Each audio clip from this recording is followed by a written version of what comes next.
Good morning once again. In the previous part of our discussion, we discussed on the technologies which were enabling cloud, wasn't it? Like data center technology, virtualization technology, web technology, multi-tenant technology, service technology, and a little bit of internet architecture and other basic communication medium or entities. So going further in the second part, we will discuss about the architectures on which cloud will be usually built upon. These architectures are fundamental just because the objective of these architectures is something like to fulfill the goals of the cloud computing. If you remember the goals and benefits of the cloud computing, okay? So in order to fulfill those goals, in order to get the benefit exactly out of that particular goal, these architectures are being defined. And hence we call these architectures as the very fundamental and basic cloud architectures. The list is as is shown on the slide, but you cannot limit this list. You cannot limit this list. See, these kind of architectures have been devised, and the list that has been concluded here is as on the date the textbook was written, our curriculum was defined. You got it? Okay. So that's the perception towards the list of architectures. Okay. And nowhere you can stop with this list. You can go beyond this list also. And in the real time, you might be finding instances in such a way that either of these architectures are being clubbed with other architectures or as other complex architectures for that matter. We can say that there are advanced architectures and function specific architectures. Likewise, we do have other categories of cloud architectures, which is not as part of a curriculum, by the way. So these architectures can be used individually, or they can be clubbed with other architectures, or we can have a combination of these fundamental itself. We can have a combination of these fundamental cloud architectures itself. Okay. So that's about the perception and introductory part, how we will be looking into the cloud architecture. Okay. So there will be certain mechanisms also associated with each of these architectures, and these mechanisms help the architectures to exist. These help the architectures to exist, right? Okay. So now we will go deeper about our discussion. First, we will go with the workload distribution architecture.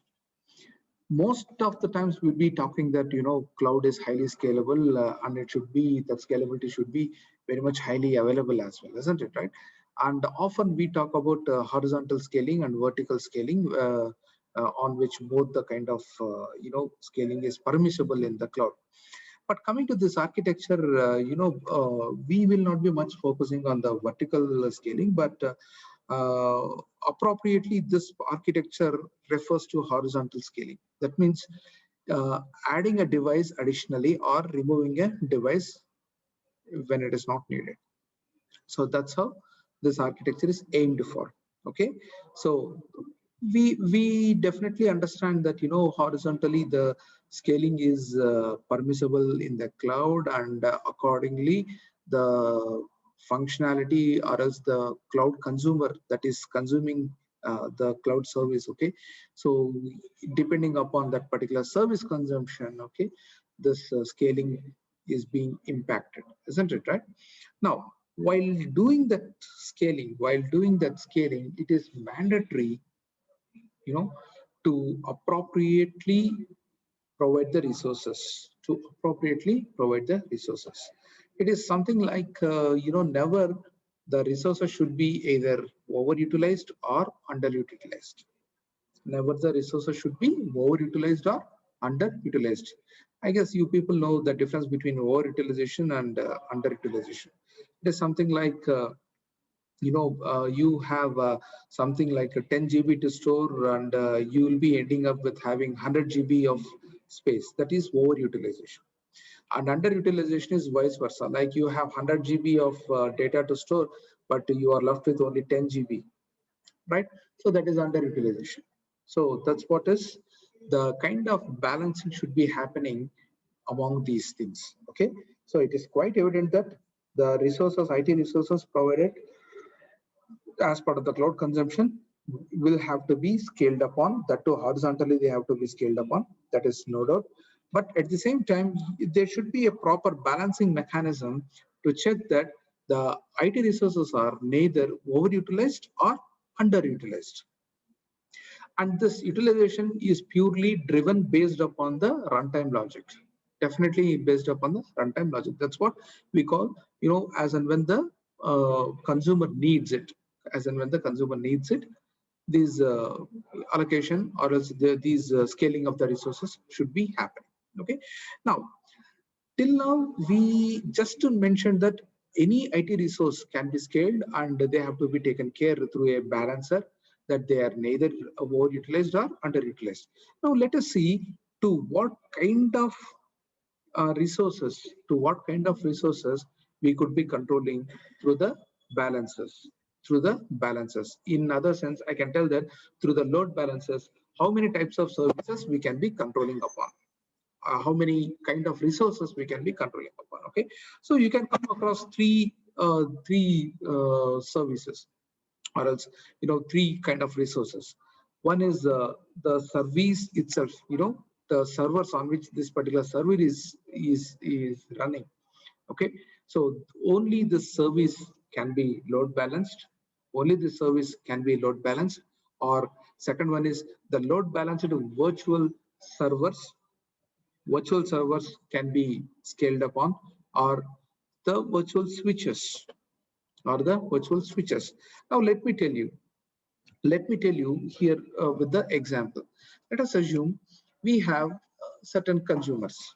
Like you can see the blue squares. Okay, the blue squares are the cloud consumers. Okay, so they are supposed to consume certain service called as service A. Okay, and hence this service A is being hosted on virtual server A. Got it? Okay, right. Now, when the cloud consumer requests will be coming upon to for the consumption, okay, what it takes is there will be a load balancer that will be monitoring how the requests are coming from the cloud service consumer. That is what we were talking about. Why? Because the resources either they should be overutilized, they should not be overutilized nor be underutilized, isn't it? So far that perfectly the load balancer is being placed over there, right?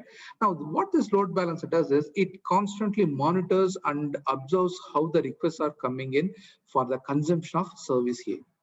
Now, you could see that, at a time, this particular service can be entertaining 3 requests.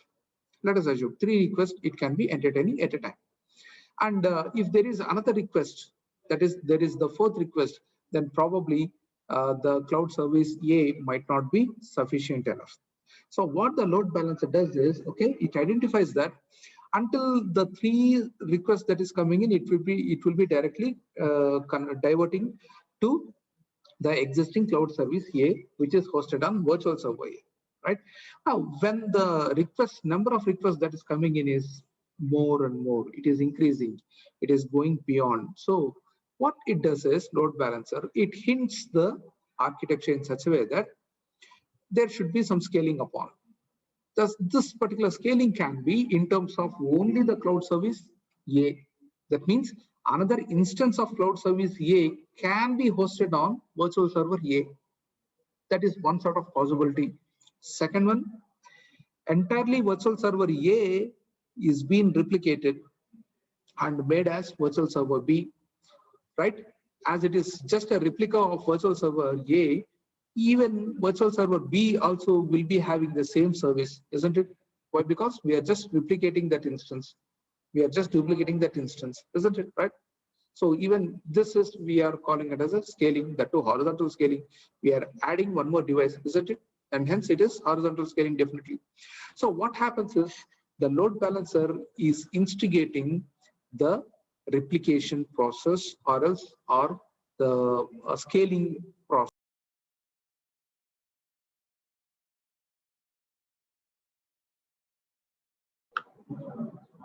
Okay, so we are back from the network. Right. So we were talking about how the load balancer will be able to control upon the scaling factors, isn't it? Right.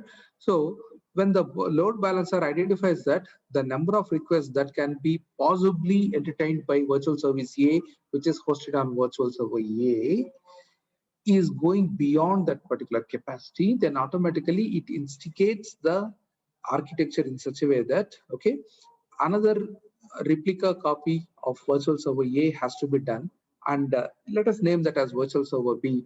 But this B is nothing but the replica of A, and hence it also will be having the cloud service A only. So now what the load balancer does is it will be diverting few requests to the virtual server B. You got it? Okay, it will be diverting few requests to the B. And let us assume, as of now, here you can see there are in the diagram you can see only 6 requests were coming in, and hence 2 instances were created. But let us assume if there are few more requests coming in, another 3 has coming in. Okay, and probably by then either if A is free, then those another 3 will be diverted to the virtual server A. But what exactly is happening if virtual server A is also not free, virtual server B is also not free to entertain the cloud service A? Okay, so what the decision will be taken by the load balancer is it will be instigating another replica for virtual server A, that is creating virtual server C. As I told, this is the replica of virtual server A. The virtual server C also will be having the cloud service A again. You got it? Okay. So this is how the load balancing will be scaling upon the resources, right? And remember, this scaling can be happening at the service level, that is at the cloud service level, or at the virtual server level, or at the switching level, Okay, so that's about the workload distribution architecture. Okay, so what exactly is happening is the load balancer will be trying to observe upon how the requests are coming in, and it try to reduce the load upon the services, and it try to distributes the workload among the existing resources. Okay, why we call that as proper distribution? Because okay, you cannot be anticipating a constant workload that is happening onto that is coming onto the virtual service A, no, sorry, cloud service A, isn't it, right? So that particular request can be at times you can get more number of requests for which you are supposed to end up with giving more amount of responses. See, request can be anything. As I told in the, when we were discussing about the service technology, this will be the request, like, you will be entering the data in the form, and you will be trying to submit the form, and you will be storing the data. It can be any request. Okay, it can be any such kind of request. Okay, you got it? Okay, so depending upon the request that is coming in, okay, the workload, it will be identified, and it very intelligently it identifies how the distribution of this workload should be happening. If there are no necessary resources for the appropriate distribution, then automatically this architecture will get an instigation, and I mean there will be some sort of intelligence that is running in, okay, on the load balancer. Okay, and it instigates the replicas, making the replicas of service or the virtual service, obviously, isn't it, right? Now, let us see few mechanisms that are involved in having this cloud architecture existence. Okay, remember, after each and every architecture, okay, we will be discussing about these these mechanisms altogether. Okay, And depending upon the kind of architecture and depending upon the kind of essence it needs to get that functionality done, okay, these mechanisms will be changing upon. That means it is not mandatory that the list what we are seeing on the slideshow is limited to all the architectures. Now let us see those mechanisms. First one is audit monitoring. Audit monitoring. As I told, load balancer will be having a proper observation on the incoming request, isn't it? So that is taken care by this audit monitor. That is taken care. I mean, that sort of activity is taken care by the audit monitor. What this audit monitor does, okay? Basically, this audit monitor identifies and analyze the statistical, this performs the statistical analysis of the workload. That means it identifies how the requests are coming in, from where, from which IP or else from which geographical location this requests are coming in, and what is the priority of that request, and how much appropriate time it might be needing for getting the response for each of these requests. All these kind of statistical analysis is being done by this audit monitor. Okay, this statistical analysis literally helps to trigger upon few other mechanisms. Like as I told, this node monitor instigates when exactly to do the replication, isn't it? Replication of the service or replication of the server or replication of the switch, likewise, isn't it? I had told you, isn't it? In general, we can be calling it as replication of the resource, isn't it? Right? So this for that particular instigation purpose, the input is from this mechanism only. Audit monitor. Auditing is nothing but verifying, entirely taking care of the statistical data that is coming along with that particular entity or any service or something like that. Okay, so audit is nothing but a log. If you remember, I told you, audit is nothing but a log that gives statistical information of the of the service entity or of the entity that is being under audit. Okay, and hence we call that mechanism an audit monitor. Second one is the cloud usage monitor. As we told, these resources are part of the cloud, and definitely the billing for the customer should be based upon the cloud usage, isn't it? Right. So when the cloud is when the cloud is providing with one server, let us assume, okay, the customer has to be billed accordingly for the only one server, isn't it? If he is using two servers, then definitely he need to pay for the other two, isn't it? Right. So similarly, depending upon the kind of usage on the cloud, okay, so the billing should be happening. As we told, this is the metered usage should be the characteristic feature of the cloud, isn't it? So definitely we have to come across, cloud usage monitor to identify and to bill for the resources. Okay, and third one is the hypervisor. If you recollect hypervisor, I'm not talking exactly hypervisor as the Windows, Microsoft Windows supported hypervisor. In general, we call hypervisors are nothing but the hardware-based virtualization entities. Like that's the virtual infrastructure manager who will be directly able to create upon virtual resources on hardware. If you remember, in virtualization technology, we had discussed something like OS based virtualization and hardware based virtualization. So here you can see that in this architecture you can come across hypervisor, which means that the virtual devices have to be scaled if necessary, isn't it? Right, virtual servers has to be created. So where it has to be created, definitely either these has to be created on operating system, or these has to be created on what to say, on some hardware, isn't it? Right.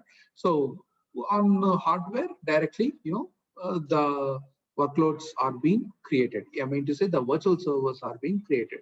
If necessary, they might be even creating the virtual switches as well. Okay, that's the role of the hypervisor here in this architecture. Right. And the next one is logical network perimeter. This is one more important one, and most of the architectures will be having this sort of mechanism. Very, very, very important mechanism. What this mechanism does is, it identifies the cloud's boundary. That's it. It is very simple to tell. Okay, it identifies the cloud's boundary. That means if you recollect the trust boundary and on-premise boundary or this organizational boundary, what we were talking in the first unit when we discussed about cloud terminologies, okay?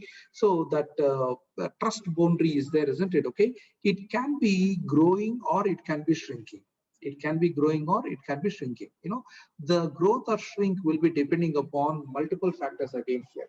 Those factors can be the consumers consumption or resource growth or resource shrinking. Okay, that means the logical perimeter, the logical network perimeter for that matter. Okay, as the name itself indicates, this is pure and imaginary one. Okay, but there exists some logic to understand that these devices are in the network. These devices are in the network. That too, the cloud identified network. What we'll be calling it as a trust boundary, isn't it? Okay, so definitely cloud has to identify to what or else to what extent, okay, uh, this particular cloud is being expanded or shrinking. Okay, so most of the time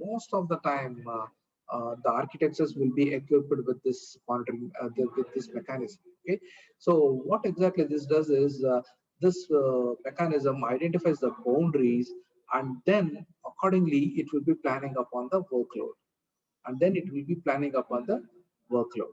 You got it? Okay, probably if I want to distribute the workload, say I can take an example over here, and let us assume the servers are situated in like Asia Pacific and Middle East. You know what Asia Pacific is? Singapore, Malay, those areas is called as Asia Pacific. Okay, and Middle East is nothing but you can call it as Arab countries. Let us assume there are two servers hosted over here. Okay, now if a request is coming in to the what is that, Asia Pacific servers from India, let us assume. Okay, at to a certain level, okay, the servers which are present in the Asia Pacific network can be entering the request that is coming into the India. Now you can see that logical network perimeter is existing between the Singapore and India only, isn't it, right?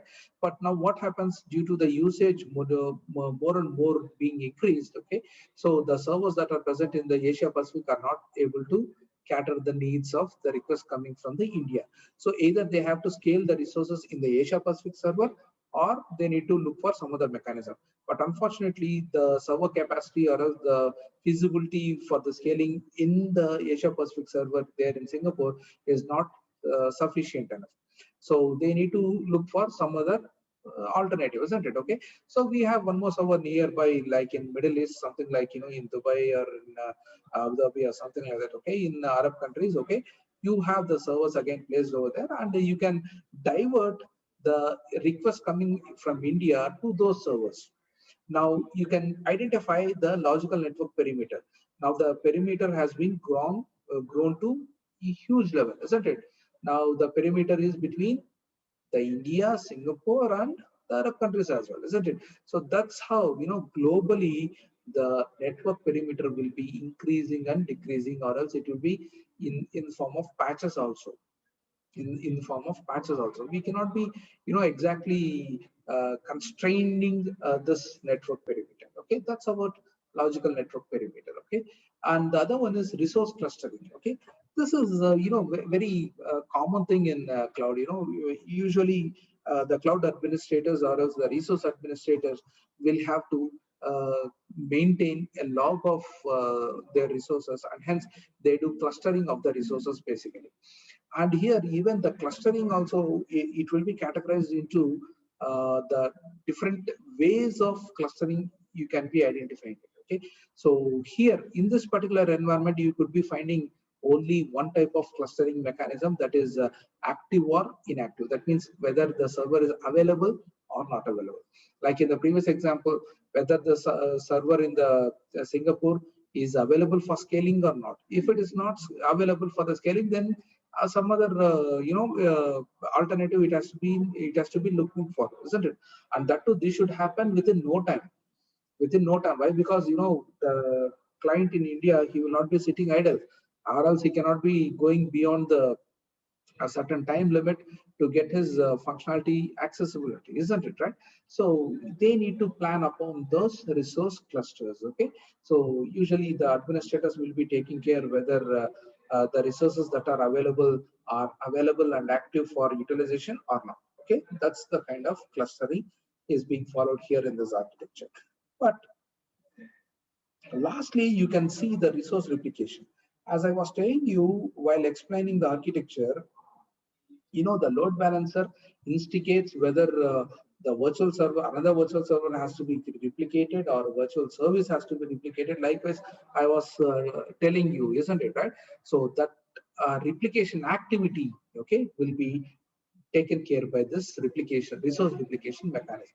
That means I told that virtual server A will be replicated to virtual service B, and similarly, if needed, it can be replicated to virtual service C, and again, if not needed, it can be deleted, isn't it, right? So all these kind of activities, replication mechanisms entirely will be taken care by the resource replication mechanism. Okay, fine. In the next class, I will stop here for the day, and in the next class, we will look about another architecture, something